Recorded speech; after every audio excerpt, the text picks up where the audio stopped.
I'm Donna Patton, and I want to welcome you to Jesus Centric Leadership. I'm here with Pastor Josh, and today's topic, I feel like I always say this, it's a little different. Yeah, but always. Well, we're a little different, let's be honest. That's truth. It's going to be the church in dog years.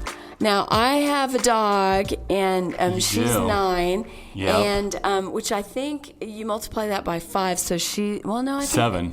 7? I think it's 7. All right, 7, 9, what is that? That gives us like 40. 63. Is it 60? Oh, Somebody wow. will correct us that's better with math. I think it's 63. Yeah, what a way to start a podcast, doing math. That's not good. Yeah, that's not good. But dog, like, it goes fast, doesn't it? Like your dog's life. It's so true. It's so true. When I look at her, I see that little puppy that came home. And it's crazy. And she's still got so much energy and stuff. But we'll talk about my dog another day.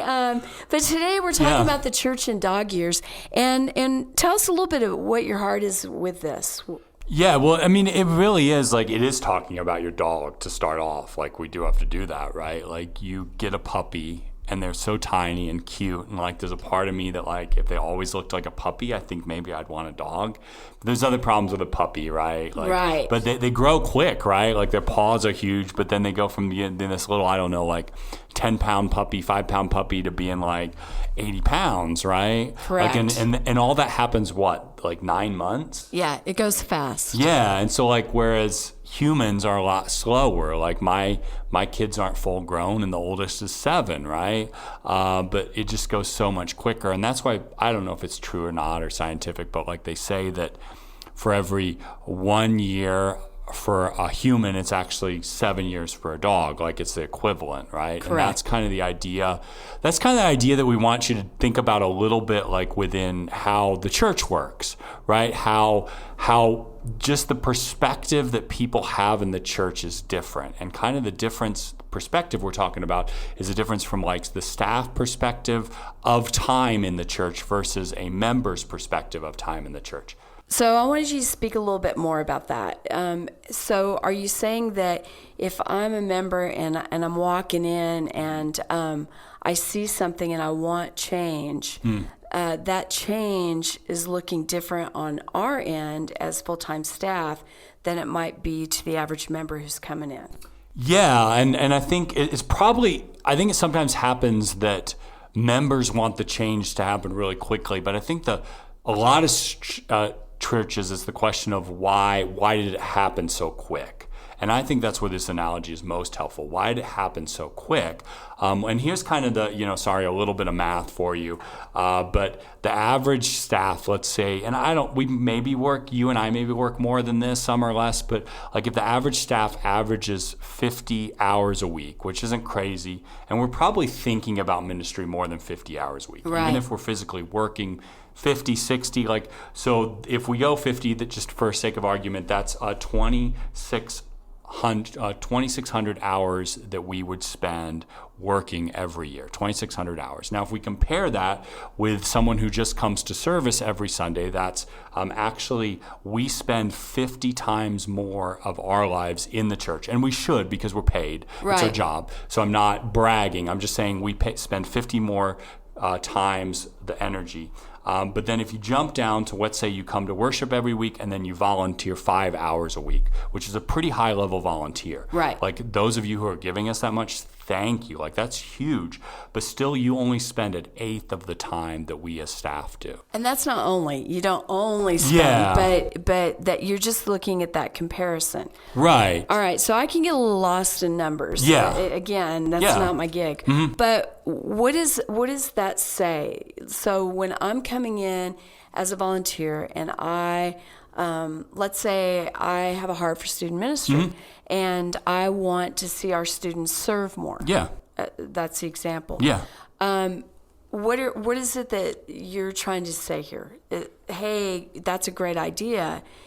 It's just a little slower on your end than it's happening on our end. Yeah, and so I think it's a thought, it's a planning, it's the leading of the whole ministry forward in that. And the challenge of, I think, leading the whole ministry forward is we have probably people that are listening to this podcast that are ready to go, but there's others that aren't ready to go. And so how do we lead them into that change?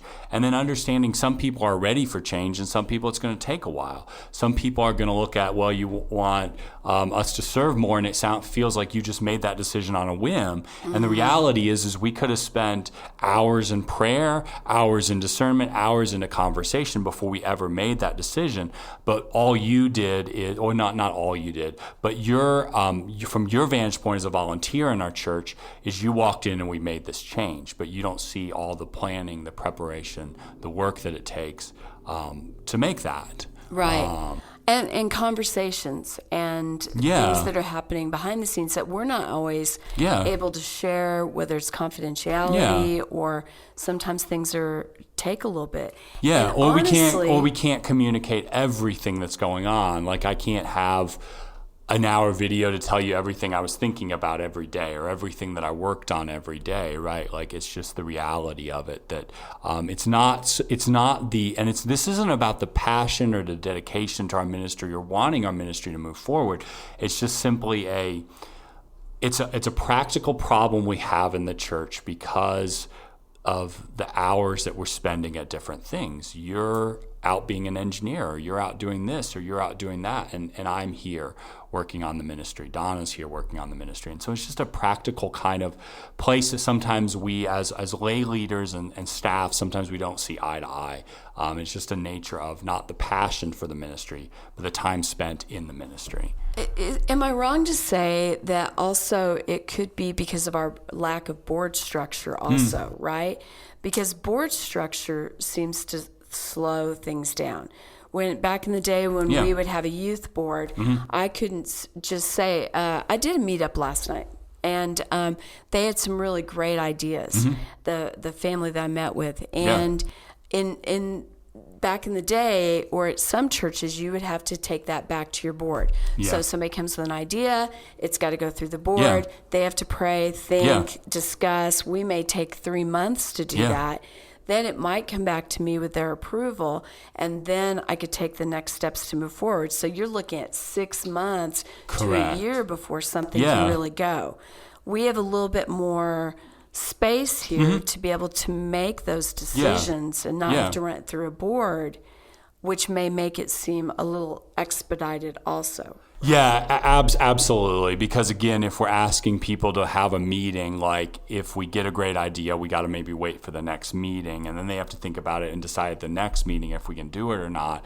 And I think it's great to have that input. And there's some decisions that we make as a church that we still need to have more input into it than just us as a staff. Like our worship space remodel, was a 3-year process.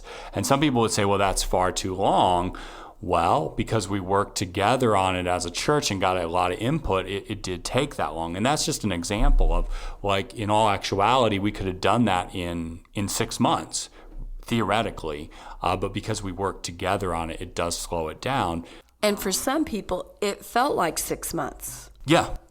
And for some people, it felt like 1 month. We just heard about this, Pastor. And then the people that were on the committee, it felt like an eternity, right? I can't believe Brian Franzen, who led that, and great, thanks to him, and he's fine with me sharing. But it felt like an eternity for him because he was in the weeds of it most days there for a while. And so I think it's just that understanding of why I guess we need to have the structure we do, why some things don't somehow times move as fast as they should within the church. Because if you're at a company, you can make those decisions rapidly, right? Because you can get together, have a staff meeting, you can implement it because you're all there 40, 50, 60, 80 hours a week working. And so I think it's just I don't know that there's something crazy deep in this podcast, just your understanding of why things work a little differently sometimes in the church. Yeah, and your heart for this is more of also communicating some ways that we can do this better also, right? Yeah. You're not like, hey, look at us, we're working more hours than you. No. That's not the purpose of it either, but it's more of, it's kind of like opening it up and just kind of letting everybody see the workings of ministry and how it goes. Yeah. So two questions. If I'm listening to this, I want to know where the checks and balances are. Does that mean Donna and Pastor Josh can decide to move the location of Peace with Christ and just run with that because you guys are the full-time staff? Where are our checks and balances? Because if we're going to be transparent, we want to show that also. Yeah. And then where are the pitfalls in what we do? Yeah. So one of the checks and balances is our council, and so I run a lot of things through council that I don't necessarily have to. So I guess the way that's broken down, that's simple, is that my job is I'm in charge of the day-to-day operations of Peace with Christ. I'm in charge of kind of casting the long-term vision. But what council does is they get to hold me accountable to operate within certain procedures, certain ways, certain operations to achieve that vision, but also in ways that are in service to our church and who we are. And so there's a lot of things that fit into day-to-day that I'll still run by council, just to say, hey, do you have any questions or comments about that? That's a huge thing. So I would say council's a big checks and balances. There's also certain things that I'm not allowed to do and that council or other members can call me out for if I'm out of line. And a lot of that's in our, it's boring to talk about, but our policies and procedures and our constitution and governance. And those are things. But I think it's also the other part of it that also is valuable is my job as a pastor is to serve and shepherd the church. And so as the church is struggling with something or a change, or there's something that you want to see at Peace, you got to come and talk to me. And that's something that weighs heavy on my heart, and something that really, because I care about you as a church, that you bringing things up to me do weigh heavy on me. I can't listen to everything because I have to ultimately follow God and where he's leading Peace. But I think just us walking together and you having the opportunity to speak into my life is I think one of the greatest checks and balances we can have as a church. Yeah. People that are willing to disagree and sit at the table. We can disagree at stuff and challenge each other and still sit at the table. That's really, I think, one of the most powerful checks and balances that is very informal, but that exists here at Peace with Christ. I listen when you guys speak to me. Yeah, and it's there's a refreshing piece to it. I feel like when we do sit at the table and wrestle with things with people who love peace, I'm grateful that they love peace to that level. Yeah. And thank God that we're asking hard questions. I always say we should be able to answer those hard questions of why we want to do this or why this isn't the right time to do something. Yeah. Yeah, and I think the other thing, it's kind of your for leaders, if you're listening to this, your place in Peace with Christ, your place in your local church. I think it's really easy to underestimate what you can do in the short term. And what I mean by that is you might have an idea and say or I would say overestimate what you can do in the short term. I think we have a tendency to overestimate that. I can accomplish all these things, and we're going to move the church forward, and we're going to do this. You get passionate about something.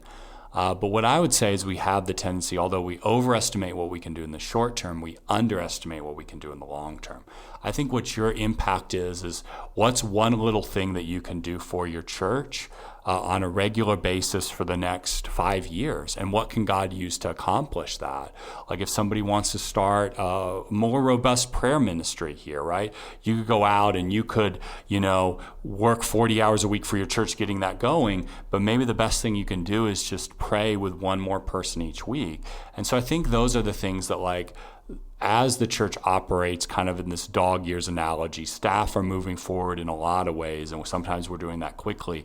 What's one little way that you can fit, that God has called you into the vision, into the heart of peace, that you can make over the next 2 years, 1 year, 5 years, 10 years? We have people here who've been here 40 years, the impact they've made over the generations. That's what I think the takeaway, one big takeaway for this, for people that are listening, is you can have a really big impact in the life of your congregation. Absolutely. In small ways. Absolutely. And know that we value and need that. Yes. I really love when we have church council that touches base with us. Yeah. I'm not always in church council, but or leaders that will come into my office and be like, how are you? Yeah. How is this going? How is a specific thing that they have a heart for? How is that going? Yeah. And how can I pray for you or encourage you? Or can we have an honest talk? Because I don't know where this is at, and I'm concerned. Yeah. And I love that. I love that we have that transparency and a place where people can come and ask the hard questions. So I want to take it one more step. Yeah. We're obviously, this is a leadership training. So why is this, again, I think I started there, but I'm going to hit it again. Why is this so important that we're talking about our role and how things move here and our need to be able to communicate that well? Why is that important for our leaders as they grow? And the second one is, as always, we want to tie this back to what have we learned in how Jesus did his ministry? How do you see these two pieces really important? Well, yeah, and I think the one is just perspective. Like I would say, the Bible the Gospels take about 5 hours to read. Like if you read Matthew, Mark, Luke, and John, they take about 5 hours to read. Like that was 4 years of Jesus' life. And so I would say just biblically perspective is key, right? How you're looking at it. Like for us, that seems short. Like it's like Jesus' life was so short. But I'm sure in the days where he was in the moments where he was sleeping outside and maybe it was raining that night, like I'm sure it didn't seem so fast. And so I think that's one. And then I think also the ability, like Jesus's disciples misunderstood what his purpose was, misunderstood what he was after, what he was doing. And we see that they're arguing about who's the greatest. And Jesus is getting ready. This is in Luke chapter 22, but Jesus is getting ready to die on the cross. And there's his disciples arguing about who's the greatest. Well, who's the greatest is the person in front of you. And who's the greatest is the one that's serving you. And so I think sometimes in mission and ministry, like it's remembering what the big deal is. Like what's the main vision? What's the main point? And that's what we always want to go back to as Christians. The reason why we're united here is because of what Jesus has done for us. You may not agree with 100% of what we do. The hope is, though, as leaders, you can know our heart. You can know our heart for the kingdom. You can know Donna's and I's desire to make the right steps for peace. You can know that we want to see this church continue to grow and continue to reach lost people and continue to love people and continue to equip you. And so hopefully by understanding why decisions might seem faster, why sometimes we move slow, the hope is that you can understand and know our heart behind what we're doing as we look at the big picture. And the linking arms, the opportunity to link arms, so we get to know your heart and why God's brought us together in this time, in this place. He's so wise. He knows what we need and who we need. Yeah, and the reality is, I think as a whole, we do, like, I don't think you or I, either one of us, lead from a place of, I'm in the ivory tower, this is what God told me to do, and I'm going to do it. Now, if God tells me to do something and I'm sure of it, then I'm going to listen. But we're doing that from a place of walking life with you. But again, if we're a church of, almost 300 on a Sunday, 500 people that are connected to us, like, we get a lot of input from a lot of different people, and how do we listen to all of that, but ultimately listen to where God is leading us as a whole? And so, it's just the reality of we do hear and listen, and we love walking with you, and we love helping you plug into where God has called you to be. Yeah, the word picture that comes to my mind is when we go on mission trips, we have to get from point A to point B. We have to get the students there, and we have to get them there at a certain time. But sometimes on the way home, it gets hard because we're tired, and a lot has happened, and students will want to stop a lot or be like, hey, we should go do a side trip, or why don't we go do this, or can we sleep in and not...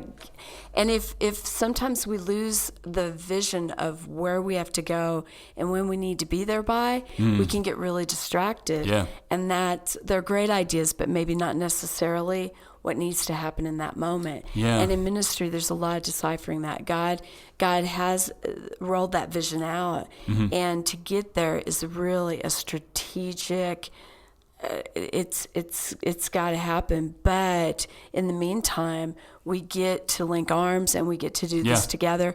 But we have to stay focused on where we're going. Yeah, and I think, and that's the the burden ultimately that God has given to us in leadership, is that we're the one that God is called to discern that. You again, taking your input, taking your gifts, taking where you have passions to lead, and linking arms and doing this together, because we're not peace with Christ without all of you that are listening to this, that are a part of our church family.